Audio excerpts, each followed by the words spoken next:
Hello students, आज हम लोग मॉडर्न हिस्ट्री के क्लास में चंपारण सत्याग्रह के बारे में चर्चा करेंगे। चंपारण सत्याग्रह, जैसा कि हम लोगों को पता है कि गांधीवादी आंदोलन और गांधीवादी रणनीति का यह सफलतम प्रथम प्रयोग था। तो इसके बारे में चर्चा करेंगे। इससे दो तरह के प्रश्नों को हम लोग देख सकते हैं। पहला प्रश्न यह हो सकता है कि स्वतंत्रता आंदोलन के इतिहास में चंपारण सत्याग्रह एक प्रमुख घटना थी। इस घटना के क्रम के संदर्भ में हम लोग इस पर चर्चा करेंगे। दूसरा यहां पर प्रश्न हो सकता है कि गांधी को एक जन नेता के रूप में स्थापित करने में चंपारण का बड़ा इंपॉर्टेंट रोल है। तो ये दो तरह के प्रश्नों का जवाब आज हम लोग चंपारण सत्याग्रह के माध्यम से देखने का प्रयास करेंगे। तो सबसे पहले हम लोग अगर बात करें एक इंट्रोडक्शन के बारे में, चूंकि मेंस राइटिंग में इंट्रोडक्शन का इंपॉर्टेंस है, तो भारतीय स्वाधीनता आंदोलन के संदर्भ में गांधीवादी चरण और गांधीवादी रणनीति का प्रारंभिक बिंदु जो है चंपारण सत्याग्रह में देखने को मिलता है। स्वाभाविक है जो चंपारण सत्याग्रह है उसमें एक नए दृष्टिकोण, चूंकि गांधीवादी दृष्टिकोण का यहां पर पहला सफलतम प्रयोग देखने को मिला है। गांधीवादी सत्याग्रह का भी ये पहला प्रयोग है। स्वाभाविक है ये जन आंदोलन जो है इसकी एक नई शुरुआत चंपारण से देखा जा सकता है। तो अगर हम लोग इंट्रो लिखेंगे तो इसमें इन सब बातों पर चर्चा करेंगे। सबसे पहला बात अगर हमारा फोकस होगा तो वो होगा गांधीवादी चरण और रणनीति का ये प्रारंभिक बिंदु है, शुरुआती है, यानी पहला ये हुआ। दूसरा इंपॉर्टेंट बात है कि चंपारण सत्याग्रह गांधीवादी आंदोलन की एक शुरुआत मानी जाती है। और तीसरा पॉइंट हो गया कि गांधीवादी आंदोलन का सफलतम प्रयोग सत्याग्रह के तौर पर देखने को मिलता है। तो स्वाभाविक है एक नए युग का सूत्रपात होता है, यानी गांधी यहां से एक नए युग की सूत्रपात करते हैं, नए युग की शुरुआत करते हैं। यह पहला पैराग्राफ होगा। जब इसके बाद हम लोग आगे बात करेंगे तो हम लोग को बात करना होगा कि चंपारण ही क्यों। तो जैसा कि आप लोग को पहले से पता होगा कि चंपारण में नीलहा किसानों की समस्या चल रही थी।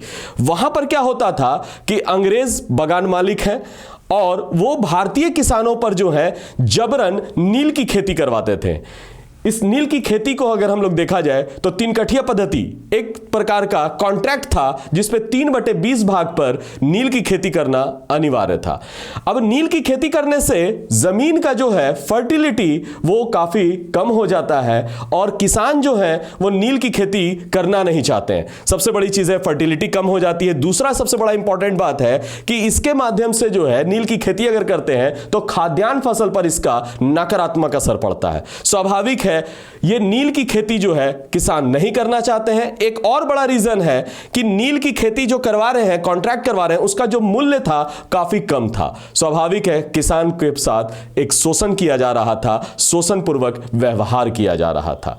मगर अचानक इस काल में क्या हुआ कि नील की खेती जो है करवाना अब जो है वो फ्रूटफुल नहीं रह गया था, क्योंकि जर्मन रसायन रंग ने वर्ल्ड के मार्केट में इसका स्थान ले लिया था। इसलिए नील का डिमांड मार्केट से जो है कमतर होता जा रहा था और इसी कंडीशन में बगान मालिक जो है वो नील की खेती करवाना जो है कॉन्ट्रैक्ट करना वो भी बंद करना चाहते थे और किसान तो पहले से ही परेशान थे। काम तो बड़ा आसान लगता है कि दोनों ही परेशान है भाई, दोनों अपनी अपनी स्थिति को छुटकारा पा ले सकते हैं, मगर ऐसा नहीं हो रहा था। चूंकि इनसे जो नील की खेती कॉन्ट्रैक्ट से निकालने के लिए उनसे मनमाना जो है लगान भी वसूला जा रहा था। कॉन्ट्रैक्ट को जो है खत्म करने के लिए मनमाना कर लिया जा रहा था, टैक्स लिया जा रहा था, जिसके कारण नीलहा किसान जो है वो समस्याग्रस्त हैं। तो ऐसी परिस्थिति में चंपारण में एक सत्याग्रह हुआ और वो गांधी के नेतृत्व में हुआ। सबसे पहले अगर देखा जाए तो 1916 का लखनऊ अधिवेशन, जिसमें अंबिका चरण मजूमदार जो है वो वहां के अध्यक्ष थे ये कांग्रेस के, उस समय बिहार का एक नेता राजकुमार शुक्ल जो है उनके समक्ष गया और बिहार के नीलहा किसानों की समस्या गांधी के सामने प्रस्तुत किया। मगर गांधी जो है चूंकि इस समय अभी वो भारत में राजनीतिक आंदोलन ना करने के मूड में थे और उन्होंने भारत भ्रमण का जो है एक निर्णय ले रखा था, इस कारण से राजकुमार शुक्ल की बात को उन्होंने मानने से इनकार कर दिया। मगर राजकुमार शुक्ल जो है निरंतर प्रयासरत रहे और अंततः जो है है राजकुमार शुक्ल जो है गांधी को मनवाने में सफल हो पाए और जिसके कारण गांधी जो है वो बिहार उनका आगमन हुआ और बिहार में नीला किसानों की समस्याओं को सुना और नीला किसानों की समस्याओं को दूर करने का प्रयास किया। तो सबसे पहले हम लोग जो बात किए मेन कंटेंट का इंट्रो, और दूसरा ये जो बॉडी है, बॉडी में हम लोग अगर बात किया जाए तो हम लोग चंपारण के किसानों की समस्याओं को देखने का प्रयास कर रहे हैं और मुद्दे पर चर्चा कर रहे हैं। तो स्वाभाविक है यहां पर जब वो गांधी निर्णय लेते हैं कि चंपारण जाएंगे और चंपारण से जो है किसानों की समस्याओं को दूर करेंगे, तो सर्वप्रथम जैसे ही जाते हैं उनको अंदर जाने से यानी चंपारण में प्रवेश करने से रोक लगा दिया जाता है। एक्चुअल में स्वाभाविक है गांधी जी पर मुकदमा भी चलाया जाता है।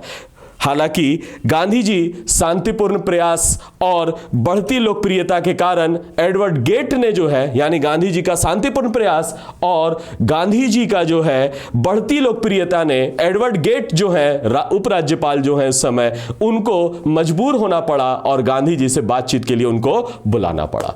गांधी जी से वार्ता हुई। गांधी जी के साथ जब वार्ता होती है तो इसके बाद जो है एक एग्रेरियन जो है समिति बनता है जिसका अध्यक्ष था एफ जी सलाई, और उसमें गांधी जी भी एक मेंबर थे जिसमें किसानों की समस्याओं को डोर टू डोर कैंपेन करके उनको सुनने का प्रयास किया और उन्होंने वहां की समस्याओं का मूल कारण ढूंढने का प्रयास किया। अंततः कहा जा सकता है कि लगान का जो दर है काफी ज्यादा था और दूसरा नंबर है कि उनके साथ जो है टैक्स के साथ साथ जो है वो जल्दी छुटकारा देना भी नहीं चाहते थे। इस कारण जो है यहां पर चंपारण में एक खास समस्या दिख रही थी और गांधी जी ने इसे उजागर करने का प्रयास किया। एग्रेरियन समिति के रिपोर्ट के आधार पर जो है तीनकठिया पद्धति जो कॉन्ट्रैक्ट हुआ करता था वो कानून के माध्यम से समाप्त कर दिया गया। लगान की दर भी कम कर दी गई। इस प्रकार से देखते हैं कि गांधी जी का यह सफलतम प्रयोग था। अब देखा जाए कि चंपारण सत्याग्रह का जो है कई मायने में महत्वपूर्ण घटना है। क्योंकि जब हम लोग बात किया आंसर राइटिंग का तो पहला इंट्रो हो गया, दूसरा जो पैराग्राफ हमारा हो गया उसमें हम लोगों ने बॉडी ऑफ द क्वेश्चन में चंपारण के बारे में बात किया, तीसरा में जो है गांधी का पदार्पण कैसे हुआ इस पर हम लोग बात किया। ये 3 पैराग्राफ एक बेसिक स्ट्रक्चर को बता रहा है। अब हम चौथे पैराग्राफ की बात करें तो इस प्रकार से चंपारण सत्याग्रह कई मायनों में कई संदर्भ में जो है स्वाधीनता संग्राम के संदर्भ में महत्वपूर्ण रहा।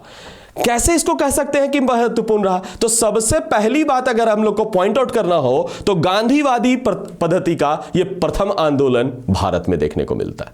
यानी गांधीवादी आंदोलन जो हुआ उसमें सत्याग्रह का जो अस्त्र है वो अस्त्र का सफलतम प्रयोग, पहला प्रयोग गांधी ने चंपारण में किया। इसलिए चंपारण की अपनी महत्वपूर्ण विशेषता या विशेषता के तौर पर देखा जा सकता है।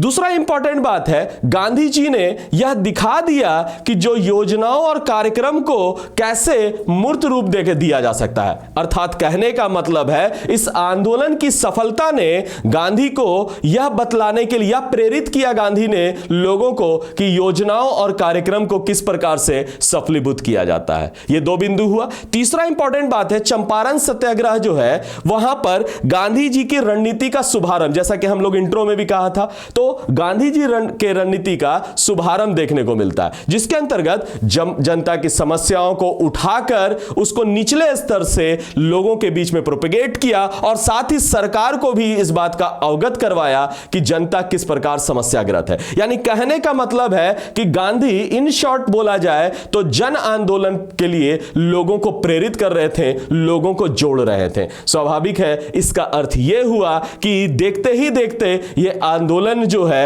एक व्यापक जन आंदोलन में कन्वर्ट हो गया। स्वाभाविक है इसीलिए कहा जा सकता है कि इस दौर में गांधी ने जो है कुछ नए युवकों को भी इसमें जोड़ा है, जैसे राजेंद्र प्रसाद, ब्रज किशोर हो गए, अनुग्रह नारायण हो गए, मजरुल हक हो गए। इसके अलावा राजकुमार शुक्ल तो पहले से ही उनको लाए हैं चंपारण में। तो इन सब के माध्यम से जो है गांधी ने प्रांतीय स्तर के जो नेता थे उनको जो है एक तरह से आंदोलन के माध्यम से जोड़ दिया और कह सकते हैं कि स्थानीय नेताओं को नेशनल मूवमेंट से जोड़ने में जो है इन्होंने बड़ी भूमिका निभाई। चंपारण सत्याग्रह में इन सबसे बढ़कर एक तात्कालिक महत्व यह भी देखने को मिलता है कि एक क्षेत्र विशेष के लिए ही था, लेकिन इसकी सफलता ने जो है देश भर के जनता में एक नई उम्मीद की किरण भर दी।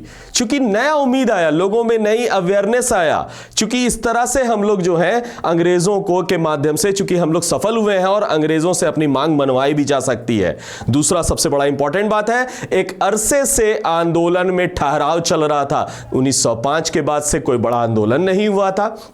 दूसरा, नेतृत्व के स्तर पर भी कोई बहुत ज्यादा काम नहीं हो पाया था। स्वाभाविक है, गांधी के आने से क्या हुआ, एक सक्षम नेतृत्वकर्ता भी मिल गया। फलतः चंपारण सत्याग्रह ने गांधी जी के प्रति विश्वास और आस्था की नई किरण को प्रस्फुटित किया और साथ ही साथ सत्याग्रह का जो प्रयोग था उसकी सफलता जो है क्या हुआ आगे के आंदोलन में देखने को मिलता है, जो हम लोग असहयोग आंदोलन या अन्य राष्ट्रीय आंदोलन में भी देखा जा सकता है। इसके अलावा उनके आंदोलन की जो विशेषता है, जन भागीदारी, रणनीति, लक्ष्य की स्पष्टता आंदोलन को और भी विशेष तौर पर महत्वपूर्ण बनाता है। इसके बाद कहा जा सकता है कि इससे हुआ क्या, चूंकि जनता जो है कनेक्ट हुई है, इसके माध्यम से जनता तक पहुंच हुआ है और जनता का सहयोग हुआ है। अगर देखा जाए पूरा आगे का जो काल है वहां गांधीवादी आंदोलन का चरण माना जाता है, तो इस गांधीवादी आंदोलन के चरण में जो है गांधी ने युवाओं को भी जोड़ा और एक समूह बनाने का प्रयास किया। इस समूह के माध्यम से जो है गांधी ने क्या किया कि एक व्यापक जन आंदोलन का बेस बनाया, आधार बनाया, और यही बेस आगे सारे जन आंदोलनों में देखने को मिलता है। स्वाभाविक है, गांधी का यह सफलतम प्रयोग था। राष्ट्रीय आंदोलन की तौर पर अगर देखा जाए चंपारण को, तो इसने आधारभूत तैयार किया, आधारभूत पृष्ठभूमि का निर्माण किया। आधारभूत पृष्ठभूमि का मतलब हो गया कि गांधीवादी युग का प्रारंभ इसलिए कहा जाता है क्योंकि गांधी ने इसके माध्यम से निरंतर, अगर कहा जाए निरंतर जो है उन्होंने क्या किया, आंदोलन किया। जैसा कि 1920 में भी देखते हैं, 1930 में देखते हैं, 1942 में देखते हैं। इसका अर्थ यह हुआ कि गांधी का यह वाला जो पाठ हुआ जिसमें जनता को जोड़ा, जनता के साथ साथ स्थानीय नेतृत्व को भी एक मंच प्रदान किया, और एक स्थानीय नेतृत्व जो आगे चल के राष्ट्रीय आंदोलन में उन लोगों ने क्या किया, नेतृत्व प्रदान हुआ। तो इससे क्या हुआ कि तीसरा या चौथा जो भी पैराग्राफ आप लिख रहे हैं, उस पैराग्राफ में हम यह बताने का प्रयास किए कि चंपारण सत्याग्रह गांधी जी की रणनीति का शुभारंभ था। और शुभारंभ कैसे हुआ, जनता को जोड़कर, नए नेतृत्व को जो है राष्ट्रीय मंच पर लाकर, और आगे पूरा आंदोलन निरंतर बना। इसके बाद अगर देखा जाए कि चंपारण सत्याग्रह का तत्कालिक जो है, आप गौर कीजिएगा महत्व क्या देखने को मिला, तो यह केवल एक ही क्षेत्र के लिए नहीं था, चूंकि इसकी सफलता के कारण देश के अन्य समस्याओं को की ओर भी गांधी का ध्यान आकृष्ट किया गया, जैसा कि खेड़ा सत्याग्रह या अहमदाबाद मिल आंदोलन में आप देख सकते हैं।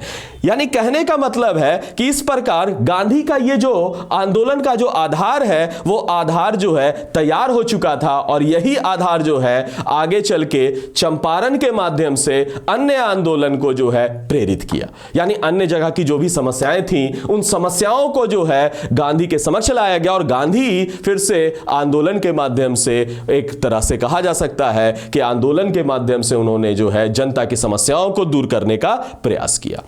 अब कहा जा सकता है कि इससे दो चीज और बड़ी उपलब्धि देखने को मिलता है। एक प्रकार से राष्ट्रीय आंदोलन में जो है एक प्रकार से जो है लोगों का जुड़ाव देखने को मिलता है, नेतृत्व के स्तर पर भी सक्रियता देखने को मिलता है, निकटता देखने को मिलता है, और इसके साथ साथ गांधी जी ने जो है एक सक्षम नेतृत्वकर्ता के तौर पर यहां पर जो है उभर कर सामने आए। इसीलिए हमने शुरुआत में भी कहा था कि चंपारण सत्याग्रह एक टर्निंग पॉइंट है, गांधी के नेतृत्व को उभारने के लिए, प्रारंभिक जो आधार तैयार करने के लिए महत्वपूर्ण कहा जा सकता है। तो जब हम लोग लिखने की बारी कहा जाता है, क्वेश्चन को जब हम लोग लिखते हैं, तो लिखने की बारी में अगर हम लोग बात किया जाए तो दो बातें बहुत महत्वपूर्ण नजर आती है। सबसे पहले हमने इंट्रो बताया, फिर चंपारण के मुद्दे को बताया, उसके बाद हम लोगों ने बताया कि चंपारण में गांधी जी का पदार्पण हुआ, और गांधी जी के पदार्पण के बाद क्या हुआ, तो हमने बताया एग्रेरियन समिति जो बनी, उस समिति के माध्यम से 3 कठिया पद्धति समाप्त हुआ। उनका जो टैक्स था, जो रेवेन्यू लिया जाता था, उसको दर को कम किया गया, और इसके बाद हमने बताया कि कई मायनों में जो है इसका उपलब्धि देखने को मिलता है, और यही उपलब्धि से क्वेश्चन मिशन भी था कि गांधी जी को एक जन नेता के रूप में स्थापित करता है ये चंपारण सत्याग्रह। तो स्वाभाविक है जनता के बीच में जाते हैं, जनता को जोड़ते हैं, जनता को जोड़ने के साथ साथ एक कुशल नेतृत्व भी प्रदान करते हैं और नए अग्रणी नेताओं को जो है एक पृष्ठभूमि यानी उनको भी जो है मुख्य धारा में जोड़ते हैं। इन सब का आधार जो है चंपारण में ही देखने को मिलता है। तो आप जब आंसर लिख रहे हैं तो ये आपका 3 पैराग्राफ तो ऐसे ही हो गया। चौथा पैराग्राफ में आपने बात किया कि चंपारण सत्याग्रह का महत्व क्या देखने को मिलता है, जो कि इसको एक महत्वपूर्ण घटना के तौर पर देखा जा सकता है, जिस पर हम लोगों ने बात किया। इसके अलावा हम लोग जो है चंपारण सत्याग्रह के माध्यम से कुशल नेतृत्व मिला है और किस प्रकार से राष्ट्रीय राजनीति को यह प्रभावित किया, इन सब चीजों को हम लोग देखते हैं। तो स्वाभाविक है ये सब जो चीजें हैं वो गांधी को एक न केवल एस्टैब्लिश किया बल्कि चंपारण की महत्व को भी उजागर किया। तो आप आंसर राइटिंग में जो है इन सब बातों को पॉइंट आउट करेंगे और पॉइंट आउट करके जो है एक अच्छा जो कह सकते हैं एक सटीक टू द पॉइंट आंसर लिखने का प्रयास करेंगे। उम्मीद करते हैं कि आज का जो लेक्चर है आपको पसंद आया होगा और हम लोग निरंतर इसी तरह का प्रयास जारी रखेंगे। धन्यवाद।